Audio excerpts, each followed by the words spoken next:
नमो भगवते वासुदेवाय।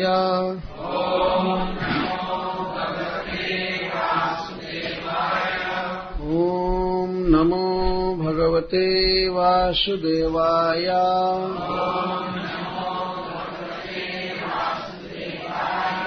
ॐ नमो भगवते वासुदेवाय।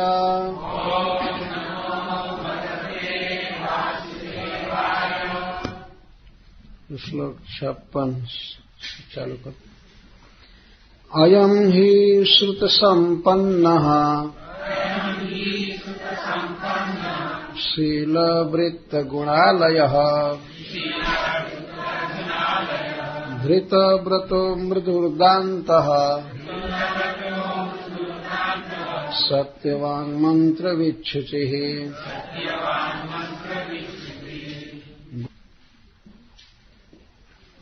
अयम् यह हे निश्चितम् श्रुत संपन्न गुरुजनों के मुख से वेद शास्त्र का प्रवचन सुना हुआ, शील वृत्त गुणालय सुंदर स्वभाव सदाचार और क्षमा आदि गुणों का यह आलय रहा है। धृत व्रत ब्रह्मचर्य आदि व्रतों का पालन किया है। मृदु बहुत कोमल स्वभाव का है, था कोमल स्वभाव का था। दांत यह इंद्रियों को वश में रखता था। सत्यवान सत्य वचन बोलता था। मंत्रवीत वेद मंत्रों का ज्ञाता था। शुचि ही सदा पवित्र रहता था। गुरु गुरुजनों का। अग्नि अग्नि देवता का। अतिथि अतिथियों का। वृद्धानाम और वृद्धों का। ज्ञान वृद्धों का और वयः वृद्धों का। शुश्रूषु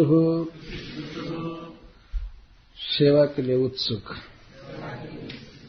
अनहंकृत और इन सब गुणों के कारण इसे कभी इन सब गुणों के कारण इसको कभी अहंकार नहीं हुआ। सर्वभूत सुहृद सभी जीवों का हित करता था। साधु बिल्कुल साधु था, निष्कपट। मितवाग थोड़ा बोलता था, व्यर्थ नहीं बोलता था। अनसूयकः किसी के गुणों में कभी दोष का आरोप नहीं किया।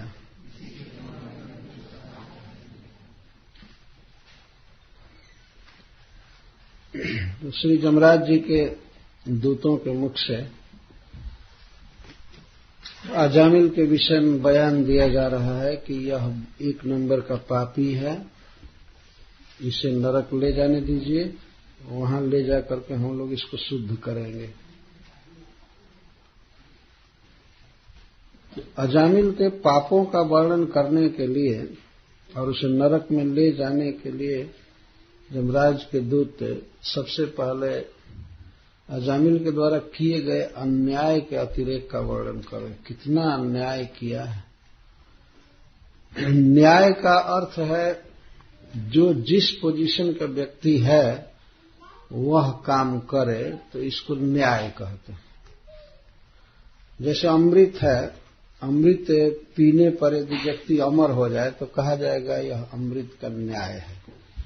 विष पीने पर मर जाए तब कहा जाएगा कि ठीक न्याय है, क्योंकि विष का यही स्वभाव। तो कोई व्यक्ति पहले से बहुत अच्छा रहा है, शुद्ध रहा है, और यदि वह शुद्ध आचरण आज भी कर रहा है तब तो ये न्याय है। अन्यथा बड़ा होते हुए भी महान होते भी, उच्च कुल में जन्म लेकर भी, विद्यावान होकर या सत्संगति अच्छा प्राप्त करके भी बुरा करता है तो इसको अन्याय कहते हैं। तो अजामिल कितना अन्याय किया है इसको बताने के लिए पहले इसके गुणों का वर्णन कर रहे हैं।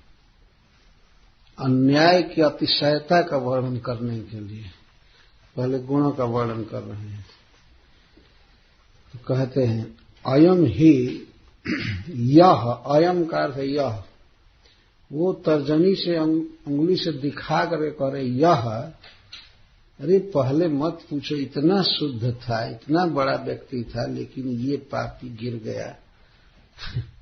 ऐसे कह अयम ही, और ही शब्द से ये बोधित कर रहे हैं कि इसमें कुछ विचारने की जरूरत नहीं है, निसंदेह यह बहुत अच्छा था।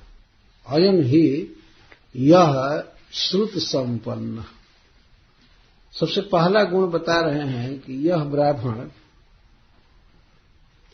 यह श्रुत संपन्न था, इसने बहुत सुना था, बहुत सुना है। गुरुजनों के मुख से जो वेद शास्त्र पर प्रवचन सुना जाता है तो इसको श्रुति कहते हैं, श्रुत संपन्न। जिस व्यक्ति को बारंबार भगवान के बारे में सुनने को मिले तो उस व्यक्ति के जीवन का यह परम सौभाग्य है। सबसे पहला गुण है, अजामिल का वर्णन कर रहे हैं कि यह बहुत सुना है। यदि मान लीजिए कोई व्यक्ति गुरुजनों के मुख से नहीं सुना है तो बेचारा वो कुछ गलती करे तो कम अपराध माना जाएगा, लेकिन यह बहुत सुना है। अंततः अजामिल के अन्याय और अपराध का ही वर्णन करना चाहते हैं, न कि गुणों का। लेकिन इतना ऊंचा होते हुए भी गिरा है, मतलब बहुत ज्यादा गिरा है, यह बताना चाहते हैं। तो मनुष्य जीवन में सबसे बड़ा सौभाग्य, सबसे बड़ा गुण व्यक्ति का ये होता है कि उसे महत् पुरुषों के पास रह करके उनके मुख से सुनने का उसे अवसर प्राप्त हो, क्योंकि सुनने से ही विद्या प्राप्त होती है, सुनने से भगवान की प्राप्ति होती है, सुनने से व्यक्ति दुर्मति का त्याग करता है, सुनने से ही महान बनता है।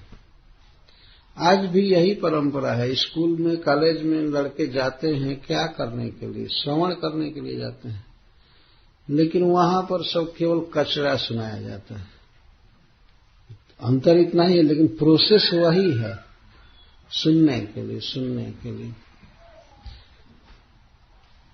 तो हम लोगों के सनातन धर्म में ये श्रवण ही मुख्य है, सुनने पर बहुत जोर दिया गया है। तो अजामिल का पहला गुण बता रहे हैं कि यह बहुत सुना है। संपन्न, संपन्न का अर्थ है पूर्ण। यह बहुत सुना है, वेद शास्त्र सुना है, और शील वृत्त गुणालय, इसके साथ ही साथ यह शील वृत्त और गुण का आलय रहा है। आलय का अर्थ है खजाना, घर। शील का अर्थ है सुंदर स्वभाव, नम्र स्वभाव। शील का अर्थ होता है बड़े लोगों के सामने नम्र होना और समान लोगों के साथ मित्रता रखना और अपने से हीन लोगों के प्रति दया करना। इसको शील कहा गया है संस्कृत में, सुंदर स्वभाव। तो यह शील का आलय रहा है। शीलवान क्या, शील का खजाना रहा है। यह बहुत ऊंचे वंश में जन्म लिया था। वृत्त, वृत्त का अर्थ है आचरण, आचार। जैसा पहले के लोगों ने आचार किया, सुंदर वेद शास्त्र के अनुसार ऐसा इसका कैरेक्टर रहा है, बहुत सुंदर। तो वृत्त का तो यह आलय रहा है। और गुणालय, गुणों का आलय। गुण में जैसे क्षमा आदि, सहनशीलता, किसी के द्वारा किए गए अपराध को सहना, या शीत उष्ण, मान अपमान, सर्दी गर्मी सब सहना, इसको क्षमा कहते हैं। ये सहिष्णुता।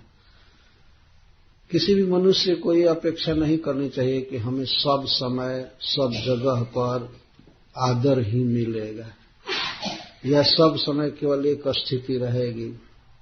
कभी कभी एक्सट्रीम हीट सहना पड़ता है, कभी ठंडा सहना पड़ता है, कभी अपमान होता है, कभी मान होता है, कभी भोग की वस्तुएं मिलती हैं, कभी नहीं मिलती हैं। तो अपने चित्त को सम रखना चाहिए, कभी भी हर्षित नहीं होना चाहिए और न तो विषाद में होना चाहिए। इसको क्षमा कहते हैं। तो ऐसे गुणों का यह खजाना रहा है, आलय रहा है। धृत व्रत, और इसने बहुत से व्रतों का पालन किया है। व्रतों में सबसे पहला व्रत है ब्रह्मचर्य व्रत। पहले के वर्णाश्रम धर्म में यह सबसे पहला व्रत सिखाया जाता था बच्चों को। 25 वर्ष तक अखंड ब्रह्मचर्य व्रत का पालन करते थे, और गृहस्थ बनने के बाद भी ऋतु काल में पत्नी के साथ सहवास करते थे, वो ब्रह्मचारी ही माने जाते हैं। तो इसमें ब्रह्मचर्य आदि व्रतों का पालन किया, अथवा वेदाध्ययन आदि के लिए जो नियम बनाया था गुरुजनों ने, इस समय पढ़ना है, जप करना है, तो सारे व्रतों का पालन किया है। अथवा एकादशी आदि व्रतों का पालन किया है। व्रत शब्द यहां लिखा गया है, तो व्रत से जो भी अपेक्षित है एक ब्राह्मण के लिए, वो सारे व्रतों का इसने पालन किया। और इसके साथ ही इसका स्वभाव बहुत मृदु था, कोमल स्वभाव, भाषा में कोमलता, व्यवहार में कोमलता। किसी व्यक्ति को कठोर नहीं होना चाहिए, मृदु होना चाहिए। तो यह मृदु था। दांत का अर्थ है बाह्येंद्रियों पर संयम। इसकी आंख इसके वश में थी, इसकी नासिका वश में थी, कान वश में था। यह व्यर्थ शब्द नहीं सुनता था, व्यर्थ नहीं देखता था। इंद्रियों पर पूरा पूरा इसका नियंत्रण था। जितेंद्रिय था, कहने का आशय यह है, इंद्रियों को वश में रखा था। और सत्यवान, सब समय सत्य बोलता था।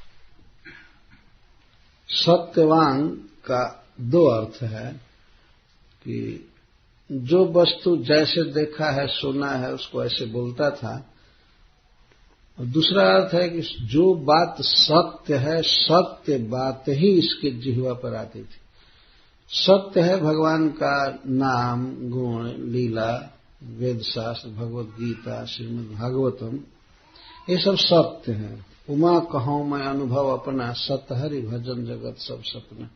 भगवान के विषय में जो बोला गया है वही सत्य है। तो यह सदा भगवान के विषय में बोलता था, कहने का आशय यह।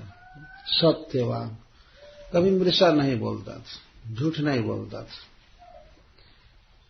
और मंत्रविद, यह वैदिक मंत्रों का ज्ञाता था। यहां वित्त का अर्थ केवल जानकार ही नहीं, वैदिक मंत्रों को, श्लोकों को खूब जानता था, उनका मनन किया था और उसके अनुसार आचरण किया था। वैदिक मंत्रों का ज्ञाता था। भगवान के द्वारा मनुष्य जाति को जो सबसे बड़ा दान दिया गया है वो है वेद। और वेदों के ही परिपूरक ग्रंथ हैं पुराण, इतिहास इत्यादि। तो इन ग्रंथों का ज्ञान मनुष्य को होना चाहिए। इसके लिए ऋषियों ने परंपरा स्थापित की है, सवेरे पढ़ना, सुनना। जितना लोग आज के युग में न्यूज पेपर पढ़ते हैं, इतना पहले के लोग भागवत पढ़ते थे, वेद शास्त्र पढ़ते थे, इससे ज्यादा पढ़ते थे। आजकल के लोग तो बहुत है, या तो न्यूज पेपर पढ़ते देखे जाते हैं, अथवा टीवी पर बैठे हैं, अथवा गप मार रहे हैं। ये जीवन का लक्ष्य समझे ही नहीं, गुमराह है वास्तव में। तो जो ईश्वर के द्वारा मनुष्य को सबसे बड़ा दान दिया गया है, उस दान से लाभ लेना चाहिए। प्रतिदिन भागवत पढ़ना, भगवत गीता पढ़ना, रामायण पढ़ना चाहिए। अथवा यदि पढ़ने की सुविधा नहीं है तो सुनना चाहिए। डायरेक्ट सुनने का अवसर मिले तो सुनना चाहिए, नहीं तो भगवान ने सीडी और कैसेट बना ही दिया है, उसके द्वारा सुनना चाहिए। पर भरना चाहिए रोज रोज रोज रोज। तो इसको सत्यवान कहें। जब भी बोलना है, भगवान का नाम जप करना चाहिए। करता था यह। इसके द्वारा सिद्ध हो रहा है कि अजामिल वास्तव में एक भक्त था, पर बेचारा गिर गया एक प्रसंग से। उसका वर्णन जमराज के दूत करेंगे। सत्यवान, मंत्रविद, शुचि, और यह सदा पवित्र रहता था। शुचि का अर्थ बाहर से भी पवित्र, हमेशा स्नान करके रहता था, कपड़ा ठीक रखता था, घर द्वार साफ रखता था, और भीतर से कभी इसको भोगों की इच्छा नहीं हुई। इच्छाएं बिल्कुल शुद्ध थी, भीतर अंतःकरण बिल्कुल शुद्ध था। इसको शुचि कहते हैं, पवित्र। दो तरह की पवित्रता है, बाह्य पवित्रता और अंतः पवित्रता।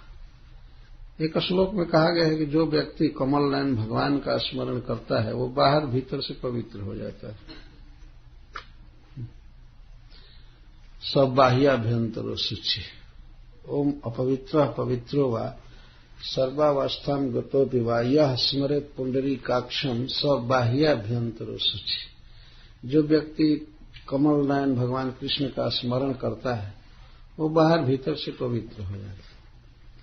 केवल जल और साबुन से नहाने से पवित्र नहीं होता है व्यक्ति। जल और साबुन से तो बाहर शरीर की थोड़ी सी शुद्धि होती है, लेकिन मन को टच नहीं कर पाएगा साबुन, और न तो पानी, गर्म या ठंडा पानी। मन में तो कचरा भरा रहेगा। तो मन को शुद्ध करने के लिए भगवान का नाम है।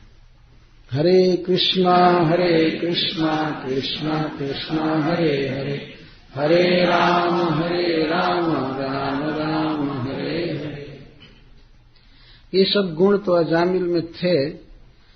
अब ये कह रहे हैं कि गुरु, अग्नि, अतिथि, वृद्धा नाम शुश्रूष। यह गुरुजनों की सेवा करता था।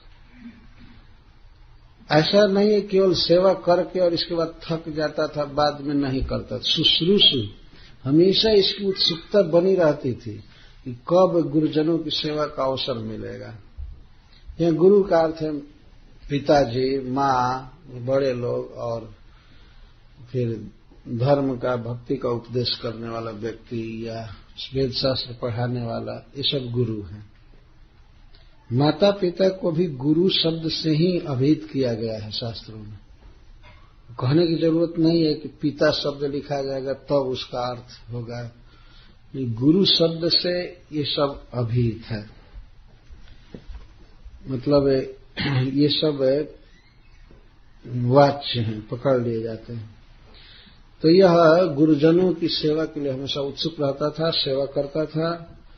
अग्नि की सेवा करता था। अग्नि की सेवा का मतलब है नियम से हवन करता था, होम करता था, शाम सुबह, जो उचित है। वास्तव में अग्नि देवता के साथ मनुष्य का बहुत बड़ा संबंध है, खास करके गृहस्थों का और ब्रह्मचारियों का। तो अग्नि की सेवा करनी चाहिए। अग्नि की सेवा का अर्थ है अग्नि मुख है ब्राह्मणों के, देवताओं के और भगवान के। इसलिए अग्नि में हवन किया जाता है तो वास्तव में अग्नि के द्वारा वो भगवान को या देवताओं को प्राप्त होता है।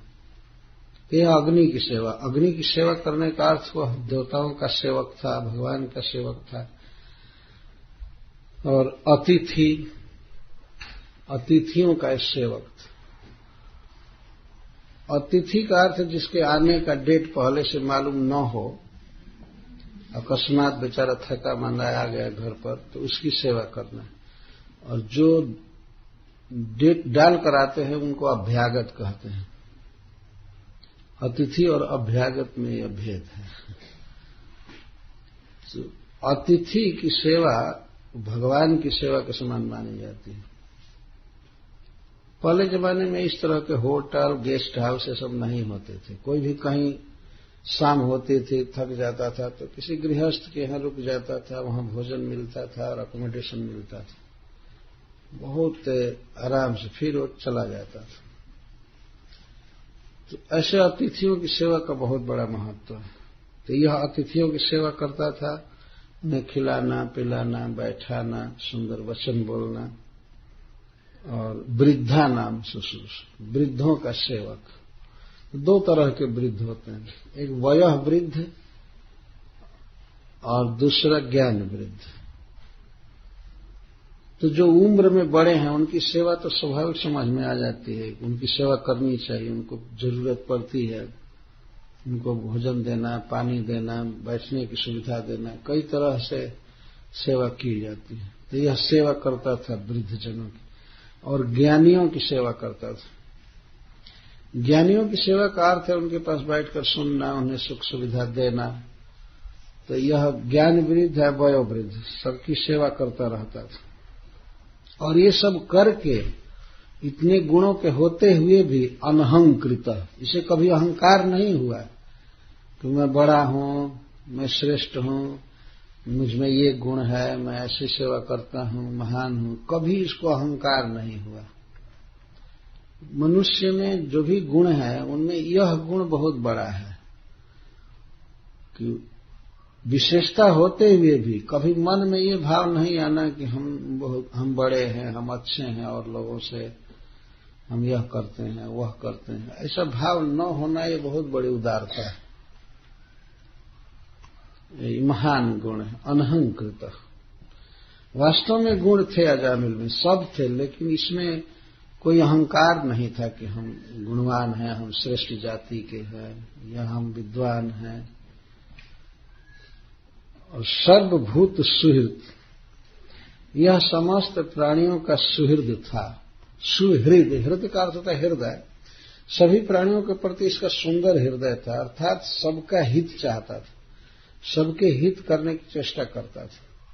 सर्वभूत में केवल मनुष्य ही नहीं है, वास्तव में मनुष्यों के साथ पशु, पक्षी, कीट, पतंग, इस सबके प्रति सौहार्द रखता था। आज के युग में तो आदमी सोचता है कि पशुओं को काट कर खा जाए, बाकी हम मानवता के और सभी जीवों के हितैषी। सर्वभूत का अर्थ केवल मनुष्य नहीं होता, सभी जीवों का हित हो। पशु पक्षी जो हैं, घर में कुत्ता है या चाहे चींटी भी है, उसकी कुछ इच्छाएं हैं, किसी के जीवन में कोई बाधा न देना, जीने में सहायता करना, इसको सर्वभूत सुहृद कहते। तो सभी जीवों के प्रति दया का भाव रखता था और साधु था। साधु का अर्थ है निष्कपट। जिस व्यक्ति में कपट नहीं है, दुराव नहीं, दंभ नहीं, उसको साधु कहते। तो इसमें कपट नहीं था। और गुण बता रहे हैं मित वाक। मित का अर्थ है सीमित, वाक का अर्थ है बोली, बोलना, वचन। यह किसी विषय में यथार्थ बोलता था, कम बोलता था। हिंदी में कहते कम खाओ गम खाओ। गम खाने का मतलब ज्यादा नहीं बोलना चाहिए। कम खाएगा आदमी तो शरीर का रोगी नहीं होगा, और गम खाएगा, कम बोलेगा तो झगड़ा नहीं होगा। ये निश्चित है, ज्यादा बोलने पर ही झगड़ा होता है, कलह होता है। ठीक जितना बोलना चाहिए देश काल के अनुसार, जितना उचित उतना ही बोलना चाहिए। ऐसा भी नहीं होना चाहिए कि एकदम कम बोले, ऐसा भी ठीक नहीं होता। कभी कभी कम बोलने वाले लोग ही ज्यादा क्रोधी देखे जाते हैं। देखा गया, सांप सबसे कम बोलता है लेकिन भेंट होने पर डस देता है। सांप को बोलते ही नहीं सुना जाता, बहुत कम बोलता है। परंतु हमारे यहाँ हिंदी में कहते हैं कि नाति वक्ता नाति चुप, और नाति वर्षा नाति धूप। अति वर्षा ठीक नहीं है और अति सूखा भी ठीक नहीं है, और अति चुप हो जाना भी ठीक नहीं है, और अति बोलना भी ठीक नहीं है। मित वाक्य का अर्थ पर में यथार्थ बात बोलते।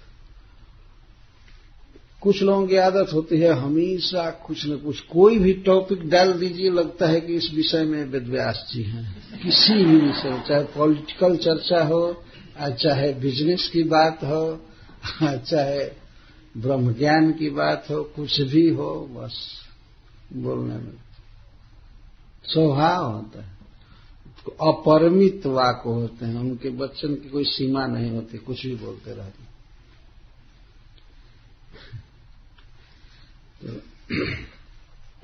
अजामिल यथार्थ वचन बोलता था, फालतू नहीं बोलता था। और अनसूयक, इसके गुणों में एक गुण बता रहे हैं लास्ट में कि यह किसी के गुणों में दोष नहीं निकालता था। किसी के गुणों में जब हम दोषाविष्कार करते हैं, गुणों को ही दोष के रूप में कहते हैं, तो इसको असूया कहते हैं। असूया है वास्तव में उस व्यक्ति में गुण है, लेकिन गुण को ही दोष के रूप में व्यक्त करते हैं।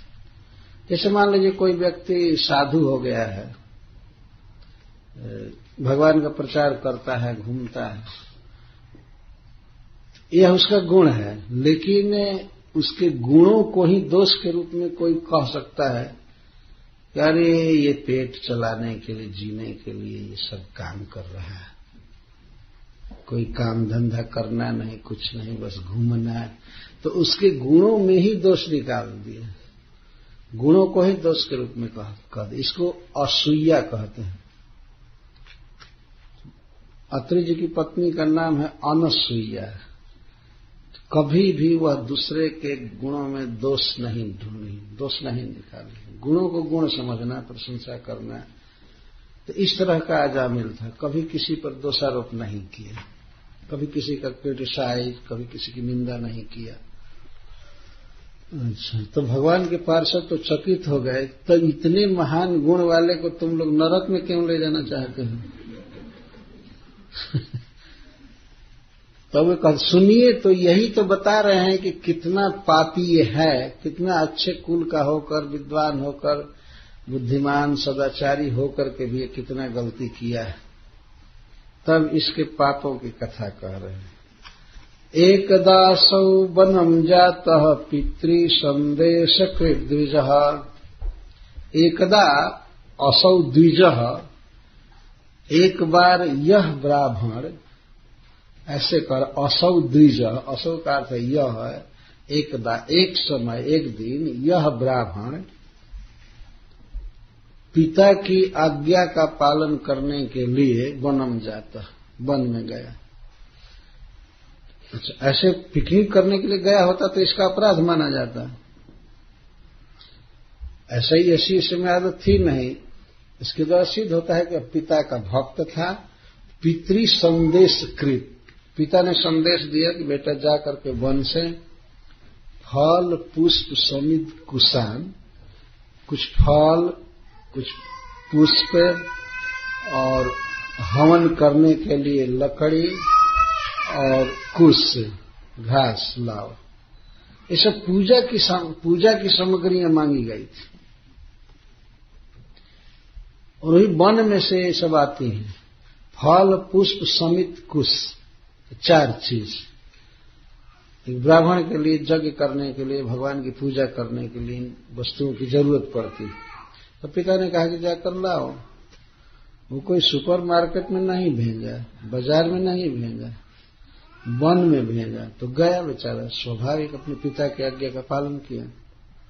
ये एक दिन वन में गया, द्विजह कह रहे हैं, जिसका द्विजाति संस्कार हुआ था, यह गया और पिता की आज्ञा के अनुसार आदाय ततः आवृत, आदाय लिया भी, पुष्प कहीं कहीं से तोड़ा, विविध प्रकार का फल भी लिया। बहुत पवित्र काम किया। वन में फल लिया, कोई खरीदने की आवश्यकता नहीं थी, पहले वन में फल भरे रहते थे। तो फल लिया, फूल लिया, कुछ सूखी लकड़ियां लिया और कुश लिया। कुश जो पवित्र घास है, भगवान की पूजा में प्रयुक्त होता है। तो ये सब लिया और फल पुष्प समित कुशान आदाय ततः आवृत, अब वन से लौटने की सोचने लगा। ले लिया सब सामान। कितना पवित्र इसका जीवन था। एक तो पिता की आज्ञा का पालन करने के लिए गया है, वन में फल पुष्प समित कुश लेकर के लौट रहा था। तो एक इसके जीवन में घटना घटी, जब फल पुष्प समिधा और कुश लेकर के लौट रहा था, तो वन में ही पथ में रास्ते के बगल में ददर्श कामिनम कंचित शूद्रम सहभुजी से, उसने रास्ते में एक शूद्र को देखा और कामिनम शूद्रम, जो कामी था। कामी का अर्थ होता है जिसमें काम हो, काम का अर्थ है इच्छा, लेकिन रूढ़ अर्थ है इसका स्त्री लंपट शूद्र को देखा, कामी शूद्र को देखा। ददर्श कामिनम कंचित, कंचित का अर्थ है किसी। अब सुखदेव गोस्वामी जी उसका कोई एड्रेस या और सब नहीं बता रहे हैं कि कहाँ का था क्या, इसकी जरूरत क्या है। कोई अगर जिज्ञासा करे कामी कहाँ का था, इसकी कोई आवश्यकता नहीं है। अथवा अजामिल जब देखा कामी को तो उसे पता नहीं चला कि कहाँ का है, किस गांव का है, किस शहर का है। देखा ददर्श कंचित कामिनम शूद्रम सह भुजिष्यया, उस शूद्र को, उस कामी को अजामिल ने देखा भुजिष्यया सह, भोगस्त्री के साथ। भोगस्त्री का मतलब यहां है ऐसी स्त्री जो पब्लिक स्त्री थी, वेश्या, जिसको कोई भी भोग सकता था, तो उसको भुजिष्या कहा गया है संस्कृत में। और भुजिष्या सह, उस भोग स्त्री, उस वेश्या के साथ शूद्र था। क्या कर रहा था? भुजिष्या का वर्णन कर रहे हैं। वो वेश्या कैसी थी? पीत्वा च मधुमेह मदा घोलित नेत्रया, वह वेश्या मदिरा पी ली थी। पीने की आदत होगी ही उसको, और उस समय वो पी थी खूब। मदा घोलित नेत्रया, मदिरा पीने के कारण वो नशे में हो गई थी, और नशा में होने से उसकी दोनों आंखें घूम रही थी। यह जामिल देखा प्रथम बार जीवन में, इसे नहीं देखना चाहिए था, अपना रास्ता पकड़ करके चला जाता, लेकिन इसने प्रथम बार तो प्रयास किया। जब ही दृष्टि पड़ी तभी सोचने लगा, अरे मैं ब्राह्मण हूं, मैं इस पिता का पुत्र हूं, मुझे सब नहीं देखना चाहिए। लेकिन मन का समाधान हुआ नहीं, आंखें देखने में फंस गई, देखने लगा।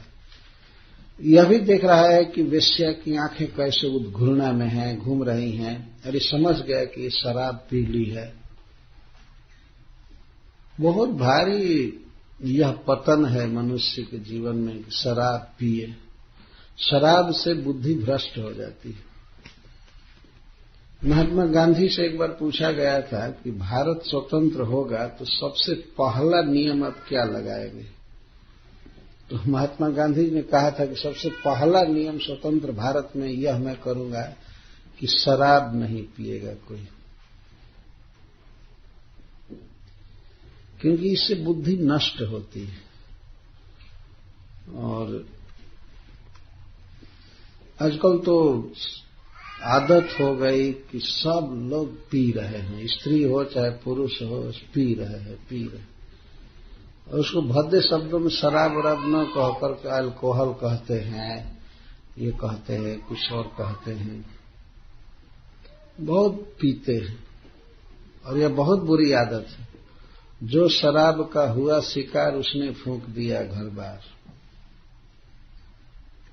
दिल्ली के सड़कों पर सब जगह शराब पीना मना किया गया। पर आश्चर्य है कि जगह जगह शराब का बहुत बड़ा बड़ा एडवर्टाइजमेंट, दुकानों का नाम, उतना ज्यादा और किसी भी वस्तु का प्रचार नहीं है जितना शराब का। ठेका, देसी शराब, अंग्रेजी शराब, जगह जगह कहीं भी जाइए देखने को मिलता। तो पता नहीं लगता है सरकार को क्या हो गया है। एक तरफ तो मद्य निषेध विभाग चलता है, शराब छुड़ाना, शराब की बुराई करना, सब जगह वो विभाग है, सरकार में डिपार्टमेंट है। और दूसरे तरफ लाइसेंस दे करके शराब मैन्युफैक्चर करना और बेचवाना, यह भी शायद विभाग भी होगा कि नहीं, इस तरह से चलता है। मनुष्य कोई अधिकार नहीं है कि वो कुछ भी खाए और कुछ भी पिए। जैसे यह शरीर है, जैसे मान लीजिए किसी के पास कोई कार है, तो कार को किस चीज से चलाना है, पेट्रोल से चलाना है कि डीजल से चलाना है, वो ऊपर से ही कंपनी निश्चित करती है। ऐसा नहीं है कि आप पानी डालकर चला लीजिए या कूड़ा करकट डालकर चला लीजिए। तो भगवान ने शरीर दिया है तो इसके लिए प्रिस्क्रिप्शन दिया है कि इसको में क्या डालकर इसको चलाना है। इसमें डाल सकते हैं दूध, सब्जी, जल, घी और भी कुछ पेय हैं, कुछ जूस है, इसको डालकर चलाना चाहिए। लेकिन इसके भीतर मांस और शराब डालने पर अपराध होगा। इंजन तो ध्वस्त होगा ही, और बाकी जो कर्म का नियम लगेगा, फल बनेगा, वो तो बहुत भयंकर होगा। ऐसा लिखा गया है श्रीमद् भागवत में कि शराब पीने वाले को तरल लोहा पीना पड़ता है नरक में। तो यह स्त्री जो अजामिल ने देखा किसी शूद्र के साथ थी, तो वो शराब पी ली थी और शराब पीने से उसके नेत्र उद्घूर्णा से युक्त हो गए थे, आंखें घूम रही थी। मैरेय मधु पी ली थी। मैरेय का अर्थ है पैष्टि मधु। पैष्टि का अर्थ है आटा से, पिसान से बना हुआ शराब। शराब कई तरह से बनाया जाता है। चावल को सड़ा करके भी बनाया जाता है, चावल से बनाया जाता है, गेहूं से बनाया जाता है, फलों से बनाया जाता है। सड़ा करके जो बनाया जाता है उसको शराब या शराब कहते हैं। आब का अर्थ है पानी। एक अखंडानंद सरस्वती वृंदावन में हुए हैं, तो वो कहते थे आब का अर्थ है पानी। जैसे उर्दू में कहते आबो हवा, जल वायु। तो आबो हवा मतलब जल वायु। तो आब का अर्थ या अप का अर्थ, ऐसे संस्कृत में भी जल होता है। तो शराब का अर्थ है सड़ा हुआ पानी। जैसे भी सड़ा करके ही बनाया जाता है, तो सड़ाया हुआ लिक्विड शराब माना गया।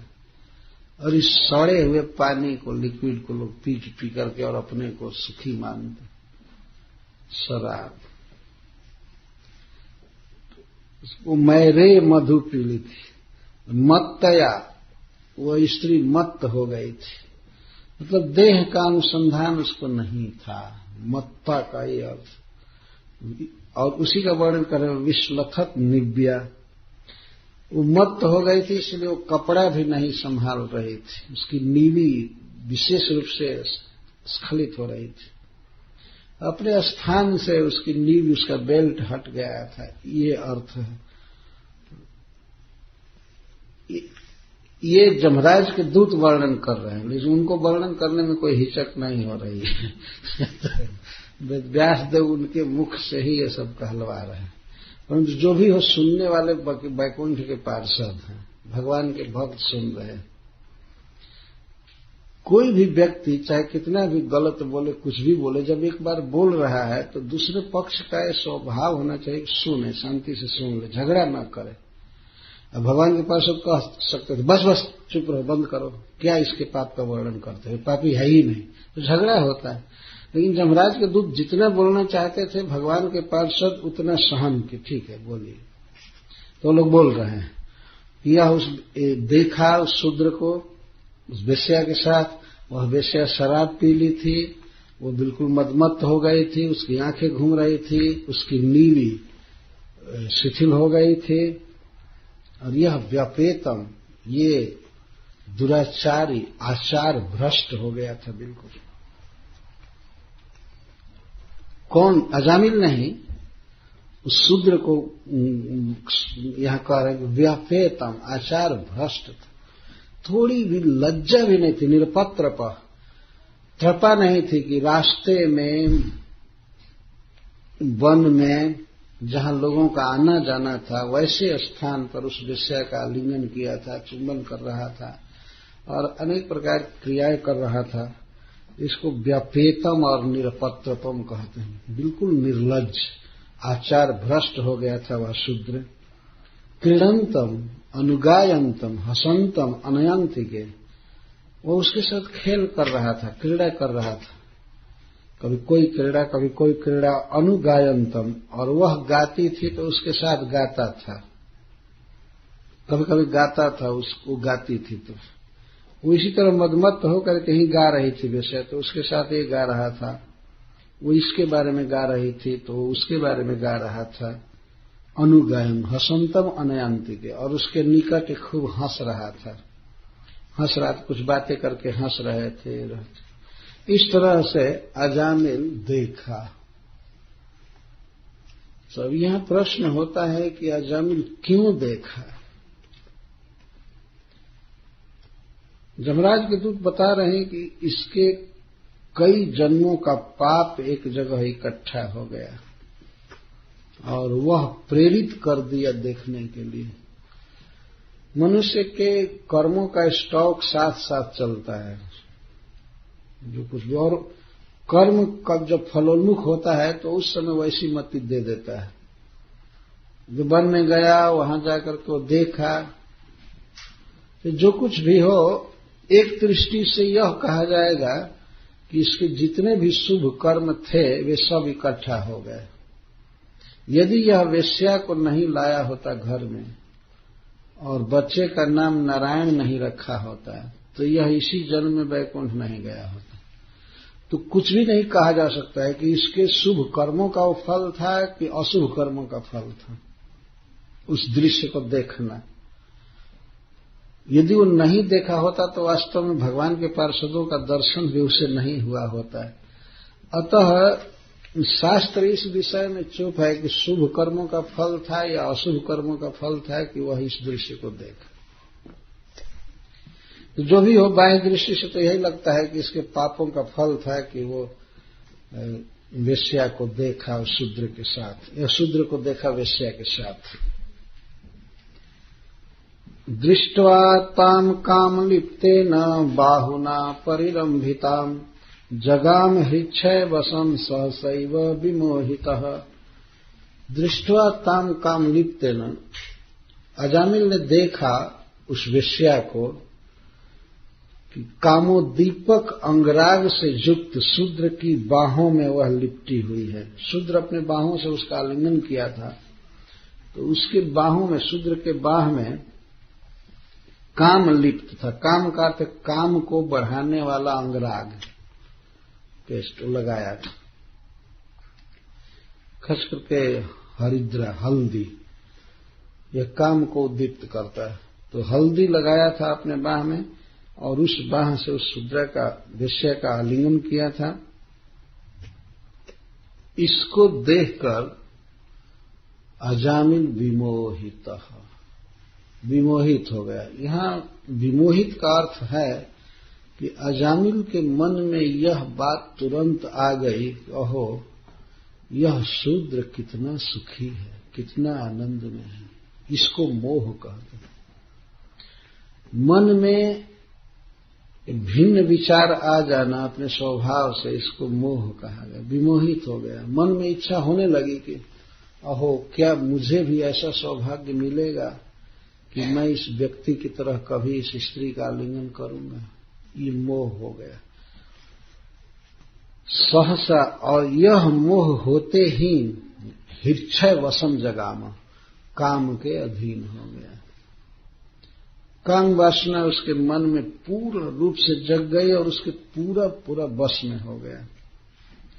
अब यह विचार सब चला गया कि मैं ब्राह्मण हूं और मैं भगवान का भक्त हूं, मैं श्रेष्ठ कुल का हूं, वेदाध्ययन आदि करना, शुद्ध आचरण करना मेरा धर्म है। ये सब बातें चली गई तुरंत। ये सब देख करके हुआ। श्रील प्रभुपाद इस प्रसंग में कहते हैं कि एक बार एक शूद्र को एक वेश्या के साथ देख करके अजामिल इतने ऊंचे पोजीशन से गिर गया, और जो लोग रोज ही टीवी वगैरह देखते रहते हैं वे कितना गिरेंगे, क्या दशा होगी, इतना बड़ा सर्वनाश हो रहा है। इतना शुद्ध व्यक्ति और एक दिन इस दृश्य को देख करके गिर गया। दूसरों के लिए गिरना क्या है, न शयानो पतत्य, जो व्यक्ति नीचे सोया है वो गिरेगा क्या, जो पहले से ही गिरे हुए हैं तो उनके गिरने का क्या प्रश्न है ना। पहले से ही मन ऐसे भोगों में है, वाणी ऐसे है, ये है वो है, गिरना नहीं कह सकते। संस्कृत में कहते हैं न शयान पतत्य अधः, जो व्यक्ति सोया है जमीन पर वो क्या गिरेगा, केवल करवट भर बदले गिरेगा क्या, तो ऑलरेडी धरती पर गिरा हुआ है। न शयानो पतत्य। अजामिल वास्तव में बहुत एलिवेटेड पोजीशन से गिरा। इतना शुद्ध ब्राह्मण और उसके मन में किसी स्त्री की वासना आ गई भोगने की, उसके साथ रहने की, तो यह बहुत बड़ा पतन है। और कृष्ण भावना में, कृष्ण भक्ति में सबसे भारी प्रतिबंध, सबसे बड़ी बाधा है स्त्री। स्त्री नहीं, स्त्री के प्रति जो किसी साधक के मन में कामना हो जाए तो यह इसके लिए बहुत बड़ी बाधा है, भक्ति को नष्ट कर देती है ये वासना, ये दुर्वासना। तो अजामिल के जीवन में दिखाया जा रहा है कि उसने देखा, देखने का ऐसा प्रभाव हुआ, वो नेत्र को रोक नहीं पाया। उसने रोकने का प्रयास भी किया। इसमें यमराज के दूत बता रहे हैं, स्तंभयन् आत्मनात्मानं जावत् सत्वं यथाश्रुतम्। अजामिल का जहां तक सत्व धैर्य काम किया और जहां तक ज्ञान काम किया, स्तंभयन् आत्मनात्मानं, अपनी बुद्धि के द्वारा, मन के द्वारा, आत्मान, अपने चित्त को स्तंभित करने की चेष्टा किया, रोकने की चेष्टा किया। तो मन में एक बार आ रहा था सत्व, धैर्य कि न देखूं, नहीं देखूं, मैं क्यों इस निकृष्ट दृश्य देखूंगा, इस ये मन में आया, धैर्य आया। मैं ऊंचे कुल का हूं, मैं आचार विचार वाला हूं, मैं भक्त हूं भगवान का, मुझे नहीं देखना चाहिए। इसको सत्व कहते हैं, धैर्य। धैर्य लगाया लेकिन फेल कर गया, नहीं समाधान हो सका। ज्ञान भी लगाया, यथाश्रुतम, इसने सुना था गुरुजनों के मुख से जीवन का उद्देश्य, भगवान की बातें, तो ज्ञान का भी बल लगाया, धैर्य का बल लगाया, ज्ञान का बल लगाया, श्लोकों को याद कर रहा था और सब चीज वेद शास्त्र की याद करने लगा कि नहीं नहीं ठीक नहीं है, नहीं देखना चाहिए, नहीं देखना चाहिए। न शशाक समाधातु मनो मदन वेपितम। कामदेव के द्वारा इसका मन इतना झकझोर दिया गया था, इतना वश में हो चुका था कि न शशाक समाधातु, मन को वश में करने में समर्थ नहीं हुआ। मन में इच्छा हो ही गई देखने की, इसलिए आंखें देख रही थी, आंखें देख रही थी। अब मन में हर एक इच्छा उत्पन्न हो गई कि इसकी बातें सुनूंगा, इसका आलिंगन करूंगा, इसके साथ रहूंगा। यद्यपि वह एक विवाहित व्यक्ति था, बहुत उच्च कुल से लड़की उसको मिली थी, विवाहित था, लेकिन अब इसके मन में हो गया इस शूद्रा के साथ रहने की, नहीं समाधान कर पाया। देखिए यहां पर एक संदेश दिया जा रहा है कि मनुष्य का ज्ञान काम नहीं करता है। कितना भी ज्ञान हो, ये कितना आचार विचार हो, कितने बड़े कुल का हो, कुछ भी काम नहीं करता है। काम वास्तव में भगवान करते हैं।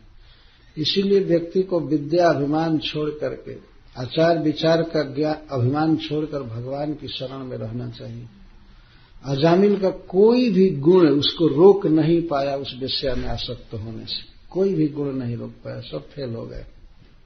उसने लगाया, यदि कोई ऐसा कहे कि नहीं नहीं उसने ज्ञान का बल लगाया नहीं, आचार का बल लगाया नहीं, कुछ नहीं किया, लेकिन ऐसी बात नहीं है। जमदूत गण कहते हैं कि स्तंभयन आत्मनात्मानो, अपने बुद्धि के द्वारा अपने चित्त को रोकने की चेष्टा किया, लेकिन न ससाक, न समर्थो अभूत, समर्थ नहीं हुआ, से फेल हो गया। अतः किसी व्यक्ति को कहीं गलत जगह पर पांव रखना है, कोई गलत चीज देखना है, सुनना है, और ये वो सोचे कि नहीं मैं देख रहा हूं, हम पर कोई प्रभाव नहीं होगा, मैं सुन लिया, मुझ पर कोई प्रभाव नहीं हुआ, नहीं, ये गलत है। विश्वास होता है मनुष्य को कि मैं नहीं गलत सोचूंगा, देखने में क्या है देख लेने दो, खाने में क्या है खाने दो, लेकिन नहीं, वो गिर ही जाएगा। उस समय बुद्धि, कौशल या परिवार का आचार विचार काम नहीं करता। इसीलिए सारा अभिमान छोड़ करके भगवान की शरण में रहना चाहिए। भगवान ही बचा सकते हैं किसी को, नहीं तो कोई नहीं बचा सकता। यह सत्व का बल काम नहीं किया, धैर्य का बल काम नहीं किया। धैर्य का ही अर्थ है कि अरे मैं बहुत बड़ा व्यक्ति हूं, हमारा समाज है, मैं गुरु हूं, मैं ये हूं, सोचेगा व्यक्ति, लेकिन वो बच नहीं सकता, वो काम नहीं करेगा। भगवान बचाएंगे तो बच जाएगा। इसीलिए भगवान की शरण में रहना चाहिए। हे कृष्ण हमारी रक्षा कीजिए, तो उसकी रक्षा हो जाती है। अजामिल सारे गुणों को लगाया रोकने में मन को, लेकिन मन रुका नहीं, काम के वश में हो गया, मोहित हो गया। तन्निमित्त स्मर व्याज ग्रहग्रस्तो विचेतनः तामेव मनसा ध्यायन् स्वधर्माद् विररामः। वास्तव में तन्निमित्त उसे शूद्र का या उस स्त्री का, उस वेश्या का दर्शन ही जिसमें कारण था, उस काम रूपी ग्रह से ये ग्रस्त हो गया। वास्तव में इसको एक ग्रह पकड़ लिया, नाम था उस ग्रह का स्मर, काम ग्रह, काम नाम था, व्याज का अर्थ नाम, काम नामक ग्रह से वो ग्रस्त हो गया। तो जैसे कोई व्यक्ति को ग्रह लग जाता है तो वो अपने स्वरूप में नहीं रहता है, वो बकता रहता है, रोता है, चिल्लाता है, हंसता है, सब कुछ भूल जाता है। उसी बिल्कुल याद नहीं रहता है कि मैं इस परिवार का हूं, मेरा यह नाम है, मेरा यह काम है, मुझे नहीं बोलना चाहिए, नहीं करना चाहिए। ग्रह से ग्रस्त जीवों को आपने देखा होगा, जैसे कोई भूत से ग्रस्त हो जाता है, ग्रह से ग्रस्त हो जाता है, तो अपने स्वरूप में नहीं रहता है। इस तरह से अजामिल हो गया। ग्रहग्रस्तो विचेतन, विचेतन का अर्थ गत स्मृति, उसकी स्मृति बिल्कुल चली गई कि मैं ऐसे बाप का बेटा हूं, मैं इतना पढ़ा लिखा, इतना शुद्ध हूं, ये सब बिल्कुल चला गया। काम इतना हृदय में उदित हो रहा था कि उस स्त्री के अतिरिक्त और कुछ सोच ही नहीं सकता था, वो कुछ भी नहीं सोच रहा था। केवल मनोरथ उसी स्त्री के प्रति हो रहा था कि कब उसको घर में लाऊंगा, उसके साथ रहूंगा, उसके साथ जीवन बिताऊंगा, बस यही याद रहता था। और सब स्मृति चली गई। इसको विचेतना कहते हैं, विपरीत चेतना, स्मृति चली गई। और तामेव मनसा ध्यायन, ताम एव मनसा ध्यायन, ताम वेश्या, उस वेश्या को ही मन में सोच रहा था। एवं शब्द का अर्थ है कि अब और कुछ भी स्मरण से नहीं था कि हमें पूजा करनी है, हमें जप करना है, हमें पिताजी की सेवा करनी है, हवन करना है, अतिथियों की सेवा करनी है, वेद का अध्ययन करना है, श्रवण करना है, कुछ भी याद नहीं रहता था। जैसे पहले ही बताया गया कि जैसे किसी को ग्रह लग जाए तो उस व्यक्ति को घर के काम धंधा, देह आदि की सुध नहीं रहती है। इस तरह से अजामिल की इसकी दशा हो गई। जमराज के दूत गण वर्णन कर रहे हैं। तामेव मनसा ध्याय, एवं अन्य स्मरण का निषेध कर रहा है, और कुछ भी याद नहीं रहता था, केवल उस वेश्या का स्मरण रहता था। और इस तरह से स्वधर्माद विरराम, अपने धर्म से बिल्कुल विचलित हो गया। अब स्नान करना, हवन करना, जप करना, भगवान की पूजा करना, माता पिता की सेवा करना, इन सब धर्मों से बिल्कुल विरत हो। आपने देखा है किसी को ग्रह लग जाता है तो उसकी क्या दशा होती है। इस तरह से न तो स्नान करता था, न वेद पढ़ता था, न पिता की सेवा करता था, न हवन करता था, न भगवान की भक्ति करता था, उस वेश्या का ही चिंतन करने लगा। तमेव मनसा ध्यायन स्वधर्माद विराम, अपने धर्मों से च्युत हो गया, कोई नियम पालन नहीं करता। अंत में वह गया उसके पास, कई दिन दशा रही, लेकिन पता लगा करके जैसे तैसे और उस वेश्या के पास वो गया और वेश्या को अपने घर लाया। वेश्या उसको बहुत पैसा दिया, इसमें लिखा गया है, तो पैसे से उसको संतुष्ट किया और उसको घर में लाया, जबकि अपनी विवाहिता पत्नी थी, लेकिन फिर भी घर में लाया। ताम एवं तोषयामास पितृण अर्थे न जावत, जितना धन था अपने पिता का अजामिल के पास, सारा धन उस वेश्या को तुष्ट करने में लगा दी। तामेव तोषयामास। अब अजामिल के जीवन में ये कहीं डीटी रह गया था, आराध्य, वेश्या किसी तरह प्रसन्न रहे, बस। ताम एव, उसी को ही तोषयामास, तुष्ट करने में लगा रहा, जैसे खुश रहे। अगर वो कहे अभी बनारसी साड़ी लाना है तो बस उसी दिन रिजर्वेशन करके चला जाए। यहाँ का ये लाना है, यहाँ का ये अलंकार लेना है, वहां का ये लेना है, वो लेना है, बस लाना ही था। इसलिए जमदूतगढ़ कह रहे हैं कि पितृण अर्थे न, जहां तक पिता का धन था, इसका अर्थ श्रीधर स्वामी समग्र किए। पिता का सारा धन जो पहले से प्राप्त था, इसको उस वेश्या को तुष्ट करने में लगा दिया।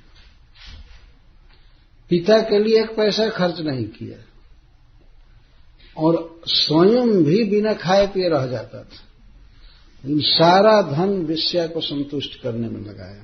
तोषयामास, तोषयामास उसको खुश रखता था।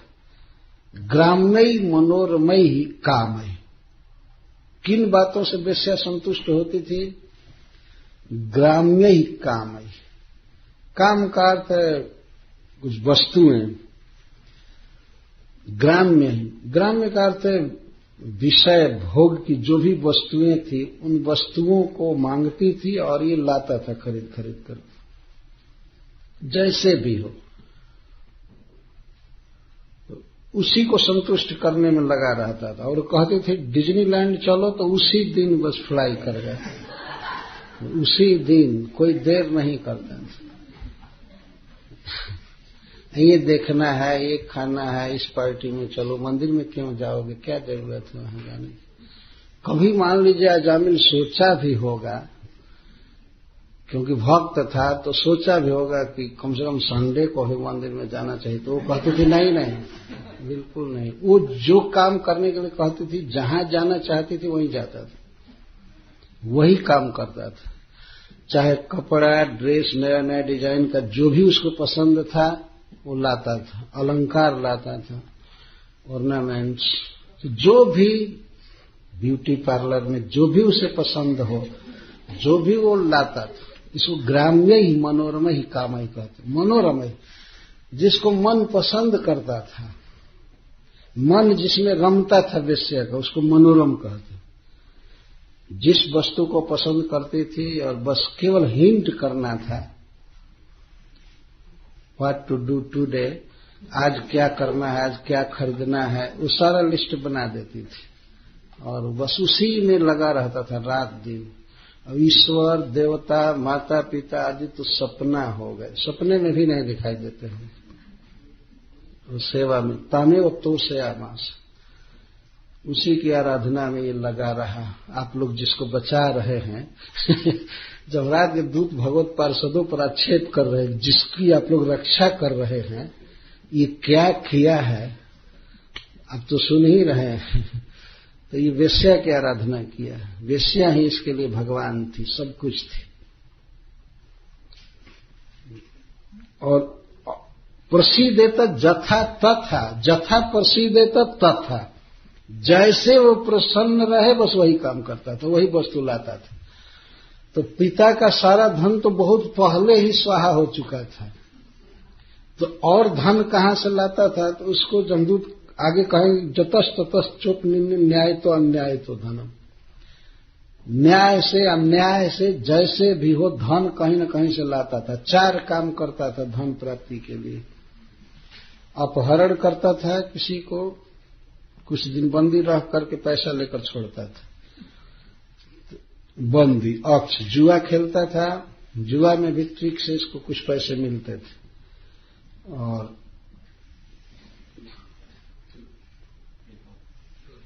कैतव का अर्थ झूठ बोलकर कपट करके किसी से लोन लेता था, हम आपको दे देंगे, हम आपको इंटरेस्ट के साथ दे देंगे, लेकिन मूल भी कभी नहीं देता था।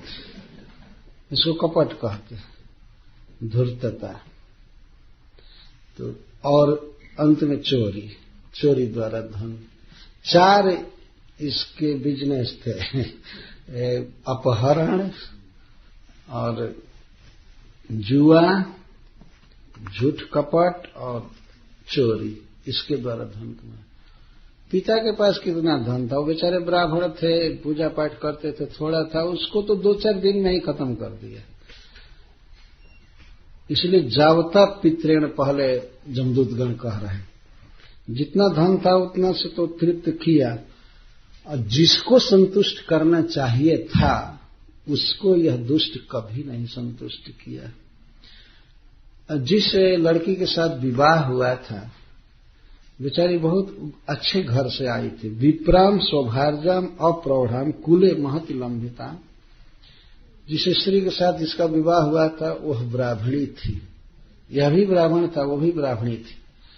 विप्राम और स्वभार्जाम, यह इसकी भार्जा थी।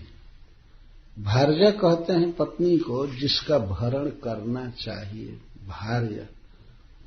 धर्म है पति का कि अपनी पत्नी का वो भरण करे। भरण कई तरह से किया जाता है और इसीलिए पति को भरतार कहते हैं। भरतार का अर्थ है भरण करने वाला। भरण का यहाँ अर्थ है कि उसको भोजन देना, उसको कपड़ा देना, उसको घर देना, उसको संतान देना, गहना देना, उसे प्रसन्न रखने की चेष्टा करना, ये सब इस भरण है शब्द। तो जिसका भरण करना चाहिए था, धर्म था, जिसको अलंकार देना, वस्त्र देना, भोजन देना, मनोरंजन करना, जिसको करना इसका धर्म था, उसको कभी नहीं किया यह पापी। तो विप्राम स्वभार्जम अप्रहण कुले महति लंबिताम, बड़े उच्च कुल की वह थी, वहां से इसका विवाह हुआ, उसका विवाह हुआ था। लेकिन विषसर्ज अचिरात पाप, लेकिन जब ही घर में लाया वेश्या को, अचिरात शीघ्र ही 2-4 दिन के बाद ही अपनी पत्नी को घर से निकाल दिया।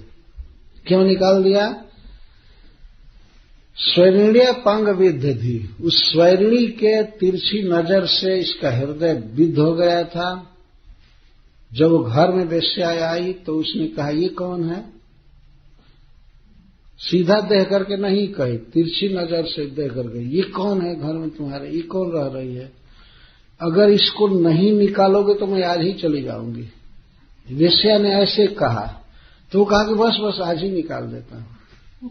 ये पापी अपनी परिणीता पत्नी को, विवाहिता पत्नी को निकाल दिया, उस वेश्या को ला करके घर में रखा और रह करके उसी की आराधना किया है आज तक, उसी को संतुष्ट करने में जीवन बिताया है।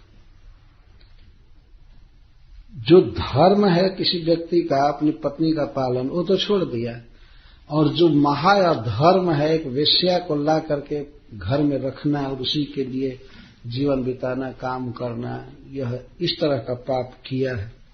और इसके पापों की कथा पहले सुखदेव गोस्वामी भी कह ही चुके हैं। तो प्रश्न होता है, मान लीजिए भगवान के पार्षदों ने पूछा कि अरे पिता का धन कितना था कि उसको संतुष्ट किया, बाद में कहां से धन लाता था? तब कहते हैं जतस ततस च उपनिन्य न्यायतो अन्यायतो धनम बभारास्या कुटुम्बिन्या कुटुम्बम मंद धीरयम अयम मंद धी, यह दुर्बुद्धि, यह अल्प बुद्धि। जतस ततस धनम उपनिन्य, जहां तहां से धन लाता था, ये तो ग्रह किसी को लग जाता है, ऐसे विचेतन था ही, जैसे जहां से भी धन मिलता था लाता था, न्यायतः अन्यायतः, चाहे न्याय से मिले चाहे अन्याय से मिले, जैसे भी मिले। यहाँ न्याय ये इसलिए कह रहे हैं कि कभी कभी कोई एक आध पैसा न्याय से मिल जाता होगा, लेकिन बाकी तो यह अपहरण, चोरी और जुआ, ये कौन न्याय है? अथवा जुए में कुछ जीत लेता था तो इसको न्याय हो सकता है कि उसी के लिए कह रहे हो। न्याय से और न्याय से जहां तहां से जैसे भी मिले धन लाता था, और धन ला करके अपने उसी आराध्य को, वेश्या को तृप्त करता था। यह इतना पापी है। धन कमाने में, धन लूटने में जो पाप किया, किसी को दुख दिया, वो तो अलग है, और अपनी पत्नी को दुख दिया। और माता पिता, जैसा कि अजामिल स्वयं ही आगे कहेगा, माता पिता जब कहे अरे बेटा ये कहां से तुम ला दिए, ये कौन की कहां की स्त्री है, क्यों ला दिए इस घर में, तो उसी दिन उनको निकाल दिया था। उसी दिन, जिस दिन घर में लाया वेश्या को, माता पिता को निकाल दिया। माता पिता उसी गांव में रहते थे और सब लोग गांव के देख रहे थे कि माता पिता को निकाल दिया है, कहीं से वेश्या लाया है, और अपनी पत्नी को भी अब निकाल देगा। पत्नी को भी 2-4 दिन में निकाल दिया। इस तरह का पापी, वो बेचारे कितना तप्त रहते होंगे माता पिता। एक तो अपजस, अपकीर्ति चारों तरफ फैली थी कि उनका बेटा ऐसा हो गया।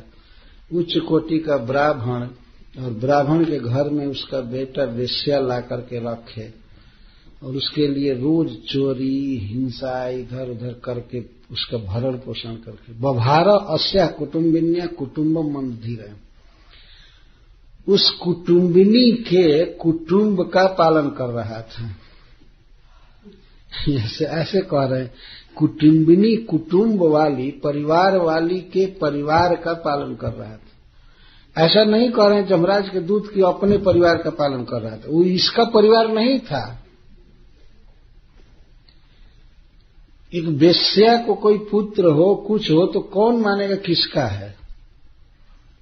तो बहुत पुरुषों से उसका समागम होता है, तो उसके 10 पुत्र थे उस वेश्या के। तो इसीलिए जमदूत कह रहे हैं कि वेश्या के परिवार का पालन करता था। ये नहीं कह रहे कि अपने परिवार का पालन करता था। अपने परिवार का पालन तो करना ही चाहिए, लेकिन यह दुष्ट वेश्या के परिवार का पालन कर रहा था। अस्या कुटुम्बिन्या कुटुम्बम बभार, पालन करता था जहां तहां से धन लाकर। एक तो धन भी बहुत गलत तरीके से लाता था, और धन के द्वारा पोषण किसका करता था, जिसका मुंह भी नहीं देखना चाहिए, ऐसे व्यक्ति का पालन कर रहा था।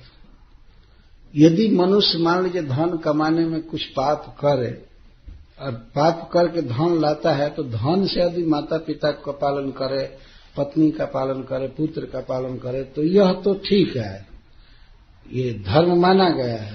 वह चलो कुछ गलत करके भी परिवार का पालन करे, लेकिन यह तो सब तरह की गलती करके, पाप करके धन लाता था और वेश्या के परिवार का पालन करता था। तो वेश्या का परिवार क्या होगा? वो लोग भी सब ऐसे ही भ्रष्ट होंगे जहां तहां। उनका पालन करना बहुत बड़ा पाप था। जदसौ शास्त्र मूल्लंघ्य स्वैरचारी आर्ज गर्हित अवर्तत चिराम कालम अघाय और सुचिरमला। तो चुप अब बता रहे हैं कि हम लोग क्यों इसको नरक में ले जाना चाहते हैं। यह शास्त्र का उल्लंघन करके स्वैरचारी हुआ है, अपनी इच्छा के अनुसार आचरण किया है। आर्ज गर्हित, श्रेष्ठ पुरुषों ने ऐसे कर्मों की भूरी भूरी निंदा की है। इसकी निंदा सब जगह लोक में है। यदि आप लोगों को कोई संदेह है तो इसके गांव में और लोगों से पूछ लीजिए कि कैसा रहा है। हम लोग कोई भूल नहीं कर रहे हैं। आर्ज गर्हित, जितने श्रेष्ठ लोग हैं सबके द्वारा यह निंदित रहा है, सब निंदा करते हैं। इसलिए शास्त्र का उल्लंघन किया है, स्वेच्छा से आचरण किया है, स्वच्छंद आचरण किया है, और बहुत काल तक इसने बुरा आचरण किया, यह अघायु है, पापमय इसकी आयु है, पाप में ही इसकी जिंदगी गई है। ये दुष्ट 88 वर्ष का है और अब तक उसी वेश्या के साथ रहा है। अघायु रसुचि, यह महा अशुद्ध है, यह पापी है। मलात, यह वास्तव में मल से पोसा हुआ है। उस वेश्या का जूठा खाता था। ये वेश्या का जूठा शराब पी करके गिलास में छोड़ देती थी तो उसको प्रसाद की तरह खाता था, उसको पीता था। और उसका जूठा पहले वो खा लेती थी, उसके बाद खाता था। जमराज के दूत कह रहे कि ये मल खा रहा था, इसका जीवन पूरा पापमय है, पापमय है। तथा एनम दंडपाणे सकाशम कृत किलविषम निश्यामो अकृत निर्विषम जत्र दंडेन शुद्धयति। इसलिए हम इसको दंडपाणी के पास ले जाएंगे। जमराज जी हाथ में दंड लिए रहते हैं, इसको दंडपाणी कहते हैं। भगवान इंद्र को वज्रपाणी कहते हैं और भगवान विष्णु चक्रपाणी। तो जमराज जी को दंडपाणी कहते हैं। तो दंडपाणी के पास हम लोग ले जाएंगे इसको, क्योंकि इसने अपने पापों का कोई प्रायश्चित नहीं किया है। अकृत निर्वेशम, अकृत प्रायश्चितम, कोई प्रायश्चित नहीं किया है, बहुत पाप किया है। इसलिए हम लोग जमराज जी के पास ले जाएंगे और इसके हित के लिए ले जाएंगे। हम लोग इसके बैरी नहीं हैं, इसको शुद्ध करने के लिए ले जाएंगे। वहां ले जाकर हम लोग इसको शुद्ध करेंगे। शुद्ध करेंगे, कैसे शुद्ध करेंगे? दंडेन, जत्र दंडेन शुद्धयति। विविध प्रकार से इसको मारेंगे, तपाएंगे, काटेंगे, डंडा से मारेंगे और कई तरह से सताएंगे, अपने आप शुद्ध हो जाएगा। तो इसके हित के लिए हम लोग आए हुए हैं यहाँ। हम लोग दुश्मन नहीं है इसके, इसलिए इसको छोड़िए, हम लोग ले जाएं। और इतना सुन करके भगवान के पार्षद तो अद्भुत ढंग से बोले, कहे ओहो, जिनको इस जगत में सुप्रीम जज नियुक्त किया गया है और उनके द्वारा ऐसी भूल।